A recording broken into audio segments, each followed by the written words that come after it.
We have an exciting Raptors update as both Otto Porter Jr. and Fred VanVleet are nearing their returns to the lineup. So we'll break down all that news in this video, as well as Pascal Siakam speaking out on his relationship with Kawhi Leonard, as well as a couple of stats that should get Raptors fans excited as we move through this NBA season. So a bunch of stuff to break down. Without further ado, let's jump straight into it. Hello everybody, Ben Rogers here, the Raptors Digest, breaking down the latest Toronto Raptors news. And folks, we hit our 26,000 subscriber mark. You guys killed it hitting that sub button, but now we're on to our next goal in 27,000. We're still ways away, but it would mean the world to me if you guys could hit that sub button. We're on that goal to really 30K, by Christmas? What should we be pushing for? Let me know in the comment section below. But if you guys want to stay up to date on the latest Raptors news, definitely hit that sub button. It helps us out big time. But let's dive into the first bit of action. The first thing we're discussing is an exciting Otto Porter Jr. and Fred VanVleet update. Now, we have yet to see Otto Porter Jr. suit up in a Raptors uniform. During preseason and the start of the year, he was dealing with a hamstring issue that kept him sidelined onto the court. And then, as he was nearing a return, the excitement was picking up. Nick Nurse came out and shut down an immediate Otto Porter Jr. return due to personal issues. So we weren't really sure about the timeline for Otto return, as personal issues can mean a wide range of dates. As, sometimes it's a game or two, or like Kyle Lowry last season, it could be a few weeks, it could be, 6, 7, 8 games. So Otto Porter Jr., we weren't sure how long it was going to take for him to come back. And similar with Fred VanVleet. Now, he apparently tweaked his back, according to Nick Nurse, on the game on Friday, and then sat out our most recent game against the Atlanta Hawks. Some people are out here saying Fred VanVleet's faking the injury because he had a bad game. I highly doubt that, but it seems to be a popular narrative going around. I think he genuinely looked a little bit off in that game on Friday, movement-wise, and yeah, I think his injury is serious, especially with the load he carries on this team. So a lower back issue, you never really know how long those are going to take to return. But we got an update for both of these players, when we should expect them back. And Josh Lundberg's coming out and saying the Raptors are listing Fred VanVleet and Otto Porter Jr. as questionable for tomorrow's game against San Antonio. Now, this is extremely exciting. We kind of knew, we figured that Fred VanVleet wouldn't be out a crazy amount of time. But you never know how bad those lower back issues get. But having sort of a term on an expectation on when Otto Porter Jr. is to return, that is exciting for me as a Raptors fan, because he was such a huge pickup for this team.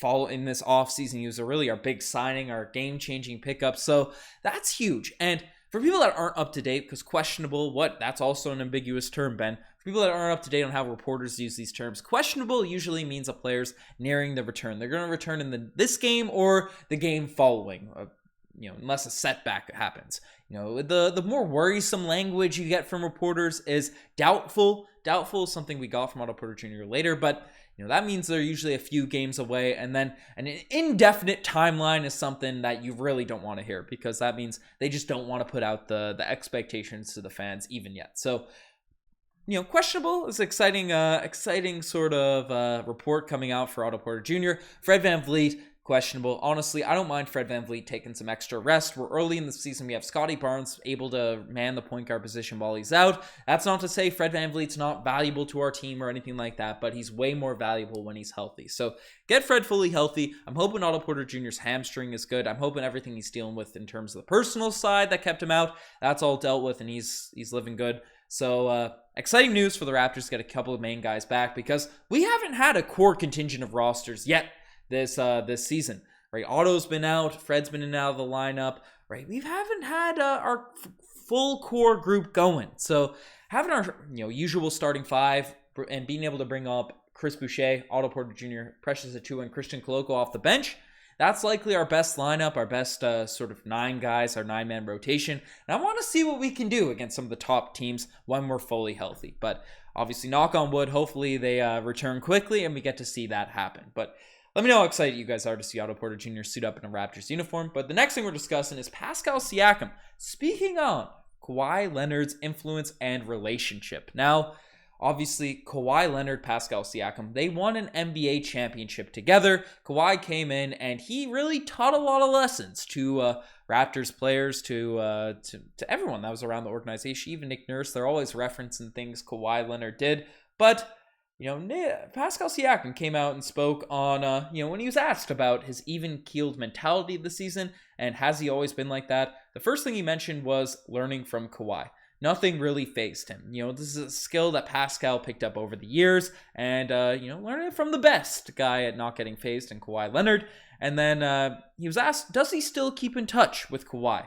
And basically saying that we don't really talk as much. I have his number, though. He also went on to say that, it's all love whenever they pick up. This is not some beef that should be run with by the media or anything like that. Kawhi and him are cool, and if Pascal ever reaches out, Kawhi Leonard's always sort of there to answer the phone, discuss, talk with the two guys. Obviously, Pascal Siakam has been there's no other way to put it, a top 5 player in the NBA to start off this season. He's been, he's 4th in the MVP ladder right now, and he's really carried us to a few of these wins this season. He's improved his handle. He's improved his, just decision making. His assist to turnover ratio has been remarkable considering his assists have skyrocketed this year. His jumper looks nice, whether it be from midi or from the 3-point line. He's playing elite defense. Pascal Siakam has really changed his game this year and taken it to a whole nother level. And one real reason that's happened, right? All of these things have come together because he certainly looks more comfortable out there. And, when asked, the interview asked him the even-keeledness that Kawhi Leonard sort of has,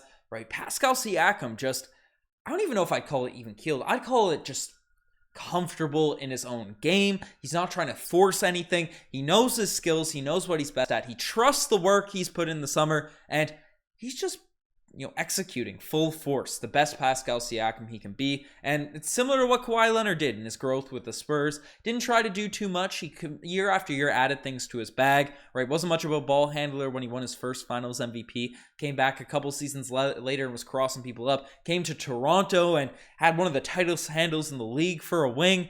A little bit smaller. Well, Kawhi was never really small. Pascal Siakam's gotten a little bit bigger, but always adding things to his game, being comfortable in yourself, and those are things Pascal can attribute to Kawhi Leonard's mentorship.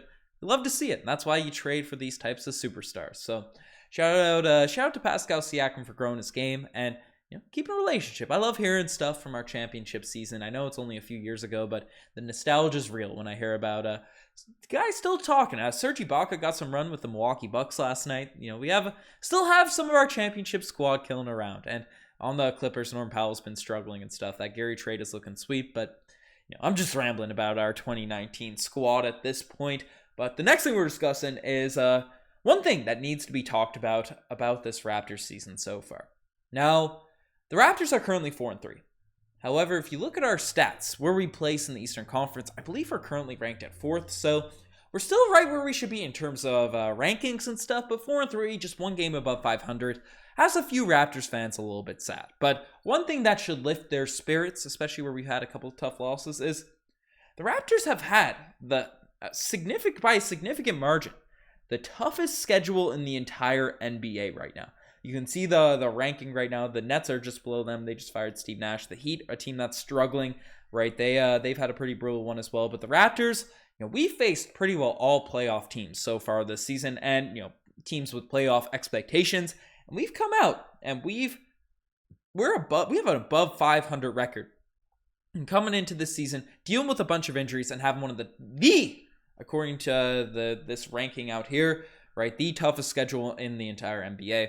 That's a huge positive to be taken forward. It means things are only going to get better for the Toronto Raptors. So I know we've had some duds and a couple of the games we lost have been super ugly, but 4-3, you can't complain. 4th in the Eastern Conference with a tough schedule. Probably couldn't have asked for a better start. So lots of positives there for the Raptors. And a final stat that should get some Raptors fans excited is OG Anunoby and Fred VanVleet, both 1 and 2 in terms of leading the league in steals. Now, we all know what Fred VanVleet can do, picking pockets, right? He's one of the best hands in the league. Gary Trent Jr. is also a guy that's usually up here. I believe he was 7th in steals last season.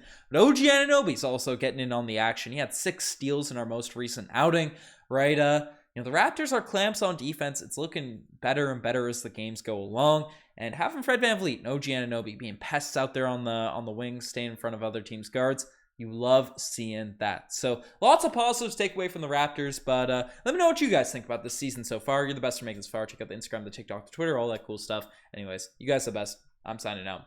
Cheers.